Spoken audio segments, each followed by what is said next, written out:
Constipation on the carnivore diet. Not a pleasant subject. No one likes to talk about that stuff.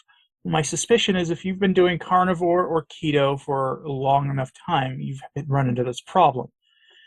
And normally, if you start going to the internet to look for how to take care of being backed up like that, you're gonna be told that the first problem you're gonna run into is that you need to eat your fiber. Anyone in the carnivore community knows that, well, fiber causes irritable bowel syndrome, and that you don't need to consume fiber. You just don't, not to stay regular. Your body's habits and how often you'll go will actually change the longer you've been carnivore, and if you start dialing out the things like dairy and things like that, you're going to find yourself only going probably every couple days, maybe every 3 days, maybe even every 4 days. Those things are not unusual to see in the carnivore community. And yet there are people who report when they do go, they are having a very, very, very hard time going. Why is that? I want to talk about the classic causes of constipation first, and then we're going to talk about carnivore solutions to them. So, again, the world will tell you, eat your fiber, eat your fruits, eat your veggies, and it'll take care of the problem. Of course, that means you exit the carnivore diet. Once you do that, you've gone back to keto, or, of course, what they really want is the standard American diet. But the first cause of this may actually be that you changed your routine or lifestyle in some way, usually around your eating habits. Let me give you an example. If you have been good about not eating processed things, even the processed carnivore-friendly things, I don't mean things like Carnivore Crisps, by the way. I mean things which are delicious. By the way, they're great. If you're going to have a snack, they're the way to go. Don't go with, store-bought stuff unless you're in a bind. But let's say you are in a bind. You're having one of those days where you don't have food with you, you're out and about, and you need to eat something, and you can kind of tell that just going without might not be the best idea for you. Maybe because you'll have a hard time driving if you don't eat something, because you'll be distracted, or because you feel lightheaded or whatnot. It's just not a day your body wants you to fast. Fine. And you need to eat something. And so you go to the grocery store, or you go to the mini mart at the gas station, and you start buying a bunch of meat sticks. And you find the cleanest ones that they have.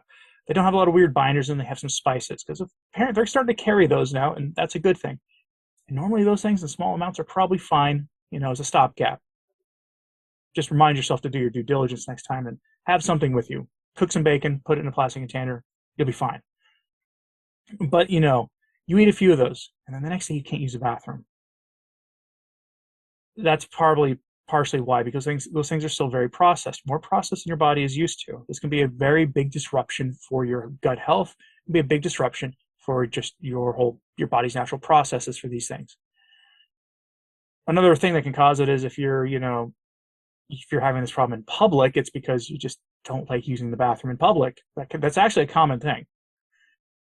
At home, well, if you're not getting the privacy you need in the bathroom at home, you need to work some stuff out in your home life. Another cause can be that you've had to go, but you just ignored it. You just were like, nope, not going to go when you need to go. And now your body's having a hard time going. Another one can be the lack of exercise or immobility, being too sedentary. If you're not someone who exercises, you should start some kind of exercise program. And I don't mean necessarily going to the gym and becoming, a bodybuilder or, hardcore strength trainer. I'm into that stuff. Not everybody is. I'm saying basic things like get up and start moving around. Just get as minimally active as a typical person should be. I'll do a video on how to start exercise at some point, including some tips I learned from when I went from being extremely sedentary to about to go to the gym after I record this video, actually. But exercise can help with that. For instance, one of the things that people who go and do heavy weightlifting like to joke about is right after the day they do either legs or deadlifts, right that same day, right after they do those exercises, they got to go, because those exercises really activate the core, your core, in such a central way that it gets the guts moving. The other one is you're not drinking enough fluids. You're not getting your water or your electrolytes, and you're dehydrated because your body uses moisture for those processes. But here's another carnivore problem. Here's another one that carnivores run into, and you never see this in any of the online, WebMD or National Health Service sort of websites. You're not getting enough fat. We hear this all the time. You know, a lot of people like lean cuts of meat. There are carnivores out there who just prefer 90% lean ground beef, and they just prefer the beef tenderloin and the sirloin steaks and the other things that are typically leaner. And if you're running into this problem, it's because you're not getting enough fat. So if you're trying to solve a constipation problem on the carnivore diet, everyone will tell you the first thing to do is up your fat. Keep that on your list of things to do. But actually, if you're like in the middle, that doesn't help you if you're kind of in the middle of the problem. First thing you do is go drink a tall glass of water, go get a 16 or 20 ounce bottle of water, down it, drink that water. Drink a second one if you can. Flood your system with a bunch of water. Within a few minutes, that should get things going. If that doesn't, then you're probably going to start needing to do things like move around and consume a bunch of fat. Although that'll take longer because your body has to actually metabolize the fat. Water goes into your body. It starts getting absorbed immediately as soon as it hits your tongue. So I suggest starting with water or electrolytes if you've got them handy. To prevent this, if this is a recurring problem, look at what you're eating. If you're, I'm a big advocate for saying there are places for lean meats. I eat lean meats almost every day because they're part of my weight loss regimen. But for most people, for a lot of people, that doesn't work. If you're eating lean meats, try adding a little bit of fat, a little bit of butter, a little bit of tallow, ghee, whatever. Just make sure it's an animal fat. Add some of that. And you start upping it a little bit, you're going to solve the problem, in theory. So take care of your limited privacy issues with the bathroom if that's your problem, and stop holding it if you don't need to. Go find a bathroom when you need to go. In fact, I suspect the limited privacy when using the bathroom problem and you're holding it to the point where it's detrimental to yourself. I suspect those are your problems. But first and foremost, drink your water. Remember, on low carb diets of any kind, you're not retaining as much water as the typical person. So make sure to drink your water. I know we're out of the summer now, so you shouldn't be, you're not dealing with dehydration from exposure to the sun as much.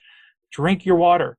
Get some electrolytes that you like, whether you're doing it the super cheap method of just consuming Redmond's salt, or you're using Element, or you're using Redmond's Relight, or whatever you're using. Just get your electrolytes. Make sure you're getting enough sodium all day and with enough water. That should take care of the problem by itself. What other ways do you know of taking care of constipation, folks? Let me know in the comments, please. And like and subscribe if you haven't. It really does help. Is this sharing this on social media? That helps a lot as well. I'm Anthony Stine, the Practical Carnivore. Thanks for your time today.